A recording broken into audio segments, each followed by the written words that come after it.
तालुक्यात ठिकठिकाणी मान्सूनपूर्व पावसाने हजेरी लावल्याचं पाहायला मिळते। सध्या पाहिलं तर मी सध्या भोरच्या मुख्य बाजारपेठेत आहे आणि गेल्या अर्ध्या तासापासून या ठिकाणी पाहिलं तर मुसळधार पावसाने जी आहे ती विजांच्या कडकडासह आणि वादळी वाऱ्यासह या ठिकाणी हजेरी लावल्याचं आपल्याला पाहायला मिळते। हवामान खात्याने सांगितल्यानुसार अंदमान निकोबार बेटावर मान्सून जो आहे तो दाखल झालेला आहे आणि काही दिवसात तो केरळमध्ये दाखल होईल आणि पुढच्या 4-5 दिवसात त्यानंतर तो महाराष्ट्रामध्ये सुद्धा दाखल होईल। पण सध्या जर पाहिलं तर जो मान्सूनपूर्व पाऊस पडतो तो ठिकठिकाणी आपल्याला सुरू झाल्याचं पाहायला मिळते आणि आज खरं तर पुण्याच्या भोर तालुक्यात हा मान्सूनपूर्व पावसाला अशा प्रकारे सुरुवात जी आहे ती झालेली पाहायला मिळते। अचानक आलेल्या पावसानं खरं तर नागरिकांची सुद्धा तारंबळ उडालेली पाहायला मिळते। आपण या ठिकाणी पाहिलं तर अचानक आलेल्या पावसामुळे ठिकठिकाणी नागरिक जे आहेत ते कामानिमित्त जे बाहेर पडलेले होते त्यांनी पावसामुळे ठिकठिकाणच्या शेडखाली आसरा घेतल्याचं पाहायला मिळतोय।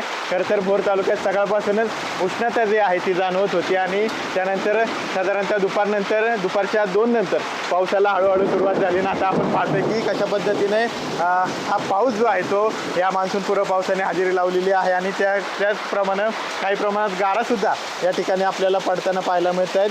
कुठेतरी त्यामुळं सकाळपासूनचे उष्णतेने हैराण झालेले नागरिक होते त्यांना कुठेतरी उष्णतेने दिलासा मिळालेला पाहायला मिळते। आता पाऊस पडल्यानंतर शेतकरी आपल्या मशागतीची कामं जी खरं तर भात पेरणीच्या आधीची कामं आहेत त्यांना सुद्धा सुरुवात करताना आपल्याला पाहायला मिळतील। कॅमेरा पर्सन अंबेकेसह विनय जगताप, TV9 मराठी, भोर, पुणे।